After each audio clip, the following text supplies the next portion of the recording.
Chapter 2. A New Hope.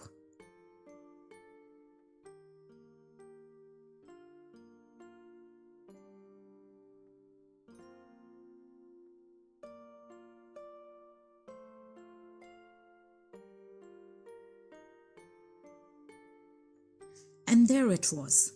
That was how Claire decided where she would be spending Christmas that year. She put down her phone, picked up the scared kitten, feeding him a bit of leftover chicken from last night, and began washing the dishes. Well, whether she liked it or not, it looked like she was leaving for Tunisia tonight. After Claire had had some time to think, the panic began to erupt from the volcano where the rage had just flowed from. How was she going to leave tonight? But she couldn't stay here either. She knew her mother had contacts with various ladies in her building who regularly informed her of Claire's whereabouts. Claire packed her bags in a rush and secured the kitten in a small box. She had no friends in the city, so there was no one she could spend the weekend with. And anyway, as more time passed, leaving seemed like a good idea. Claire was already getting sick of the Christmas cheer that seemed to have infested every corner. Yes, it would be better if she left now. The only problem was Heather was not going to like what she was going to say to her, Claire thought as she rang the bell to Heather's house. Heather opened the door, looking as impeccable as ever, even in her pajamas. Well, they are silk pajamas, Claire thought. What are you doing here, Claire? Heather seemed annoyed as she glanced at her smartwatch. Heather, I am sorry, but there has been an emergency. I came to tell you that I won't be able to come work on Monday. In fact, I won't be coming in this week at all. I'll be back a day or two after Christmas.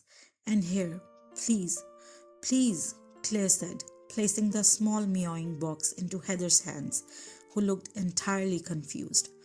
Please take care of him until I come back. It is only for 10 days. I just found him in a vent and I didn't know what to do with him. Please, Heather, help me out. Claire started turning away since Heather was still too stunned to speak. Claire wanted to use this opportunity to leave before Heather had a chance to gather her thoughts. What do you mean you're not coming into work on Monday? Claire, you know I need you there. You can't just leave. You know how much work there is these days. Claire, Heather called out after her. I'm sorry, Heather. I will make it up to you. I promise. No, you won't, Claire, she screamed. And take this kitten with you. What am I supposed to do with him? She asked, panicked, still running after Claire. Claire, stop! Heather ran after her on the street. Claire, I am telling you, if you step into that cab, you are fired. It was Claire's turn to be shocked.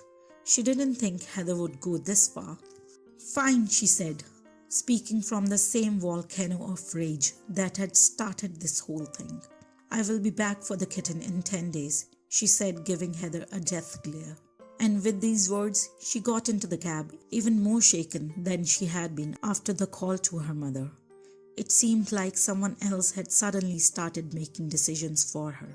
Once again, she switched off the part of her brain that was full of doubt, confusion, and questions. She focused solely on what she was doing, which was looking up flights for Tunisia.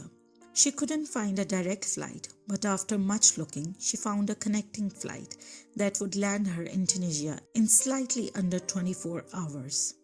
Claire had a lot of time to think on the plane, and it was here that she finally unpaused the thoughts in her mind. First came the panicked mother, then the concerned friend, and then the excited child. She wanted the child to stay for the rest of the flight, but finally the voice of her being came through. It did not judge, or panic, or worry, or chastise. It would have been better if it did that. Instead, it began illuminating the issues that Claire had so tightly closed her eyes and ears to. She did not want to see the patterns. She did not want to hear about her issues that made her such a flight risk around Christmas. She wasn't ready. Instead, Claire distracted herself with worrying about what she was going to do now that she had been fired from work. Maybe she wasn't financially prepared for setting up her business just yet, But who knew if she would have taken the leap after 6 more months? She knew she was ready for it. She would just have to apply for a loan and get there sooner than she had planned.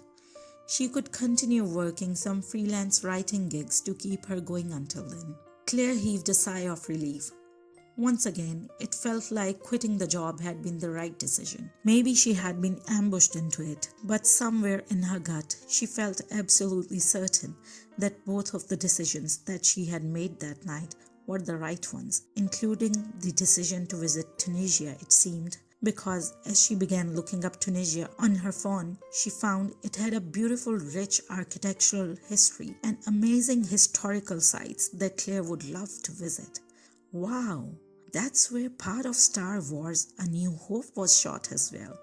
Maybe it would be a place for a new hope for her too. Just as she had this thought, there in front of Claire sprang up an article about a woman in Tunisia who was a glass-blowing artist.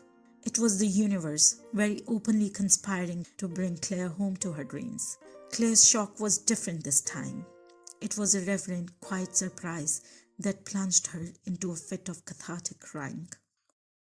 Claire usually liked planning her trips to make sure it was a good experience for her, but she also had the ability to quickly adjust to the moment life had thrown at her. So by the time Claire stepped onto the Tunisian airport in the capital of Tunis, she had already adapted herself regally to what was happening, as if that was what she had planned for all along.